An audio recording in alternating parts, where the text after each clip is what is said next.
na. Hindi yun nakalusot. Senador alias Boy Dila Villanueva ikukulong na din sa kaso ng pagnanakaw ng pera ng taong bayan. Ay yari na ho.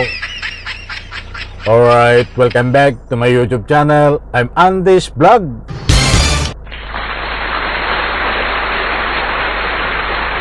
Mga kaibigan, heto na po, latest update tungkol dito sa mga magnanakaw ng pera ng taong bayan di umano.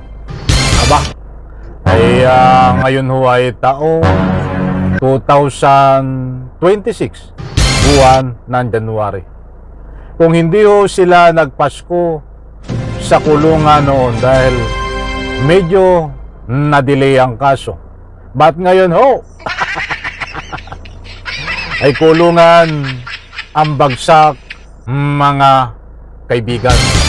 I-like muna natin ang video na ito kung nagustuhan nyo ito. Sabay-sabay po natin i-like. Please subscribe my YouTube channel. Huwag nyo pong kaligtaan, panoorin, pakinggan ang ibabahagi ko po sa inyo. Nako, ikukulong na din itong si alias Boy Dila Villanueva sa kasuhong pagnanakaw ng pera ng taong bayan di umano nasangkot dito ho sa flood control scandal. Aba, ay nakorner na ho at pinagkaguluhan, dinumog diyan po sa may DOJ. Hindi po nakalusot, pumapalag-palag pa. Gusto ko munang kunin ng inyong panig, mga mahal kong taga-subaybay. Kayo ho ba ay pabor na itong si alias Boy Dila Villanueva ay ikulong dahil ho dito sa kaso niya ang kinakaharap? Basta't kung ano ang inyong pong reaksyon diyan ho sa comment section, inaanyayahan ko po kayong magbigay ng anumang public opinion. Aba, bago ko po ibahagi sa inyo ang ating resibo katibayan, ay hindi naman po lingid sa inyong kalaman. Iisa-isahin ko po ang mga senador na ito. Kasangkot po diyan itong si alias Boy Dila Villanueva.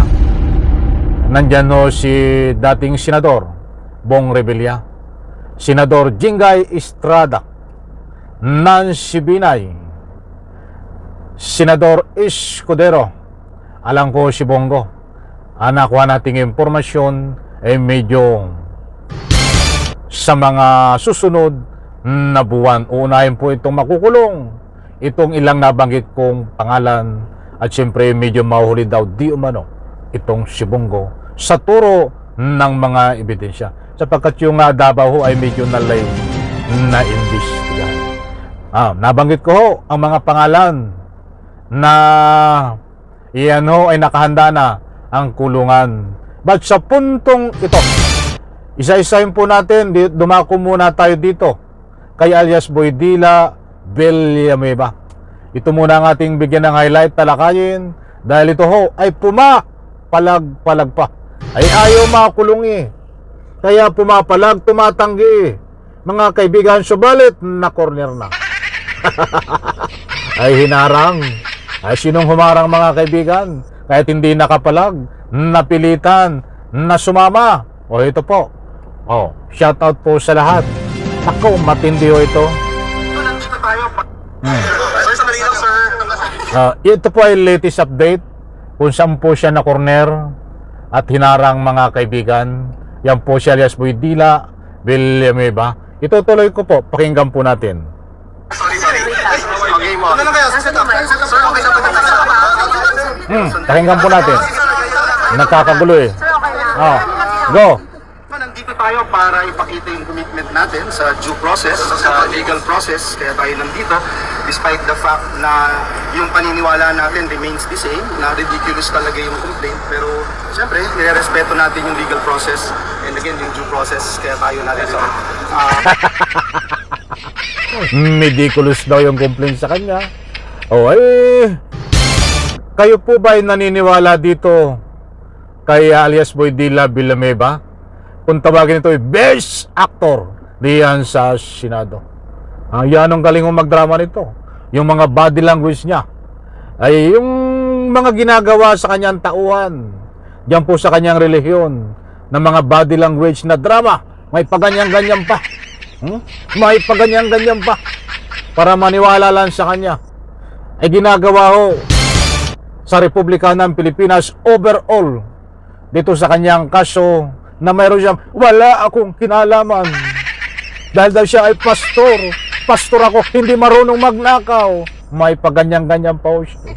Saka ko ipakita po sa inyo, mga kaibigan, yung mga paganyan-ganyan siya na isang uri taktika, strategy na humihingi po ng simpatiya. Katulad doon ito, nandyan ho sa isang lugar, ano ang nangyari? Bigla siyang kinuyog at pinagtulungan na ika nga po harangin ng mga media. Hindi po kung ano ang humarang ha. Siya po ay pinagtulungan na harangin ng mga media upang kunan ng statement. At ito po ang kanyang pahayag. Ituloy po natin. Ridiculous because kayo kayo na mga nagko-cover sa Senate.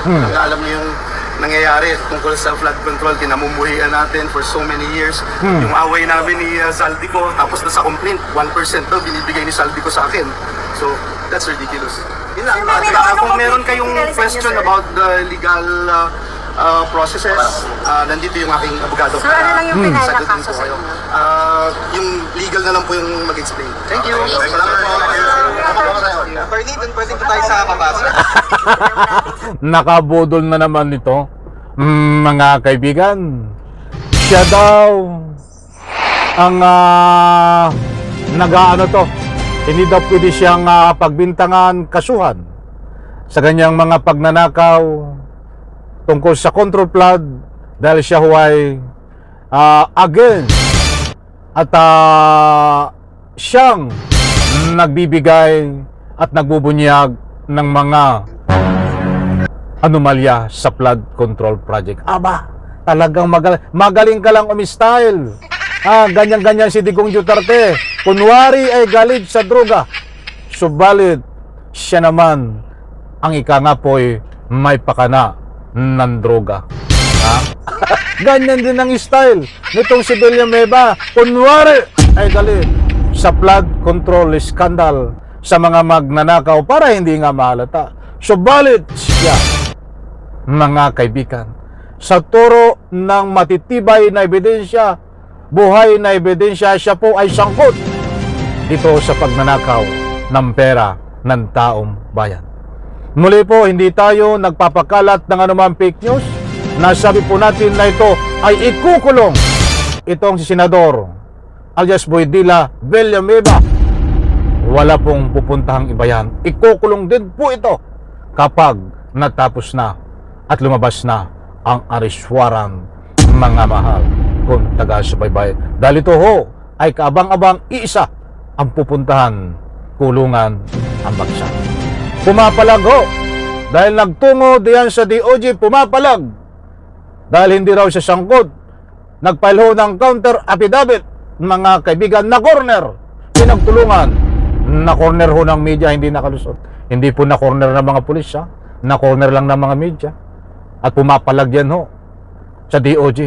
Sa pamagitan ng kanyang pagpalag ay nagfile siya ng counter affidavit. Abangan po natin dahil ito ay noong pa man sinasabi magpapasko sa kulungan. Nakalipas ang Pasko't Bagong Taon, hindi po nakulong. Kaya January po 2026, abangan po natin kung sino-sino pa at kasama di umano ito sa ikukulong na mga kaibigan sa turo ng matitibay na ebidensya. Sanlay ko sa video na ito. Bye-bye.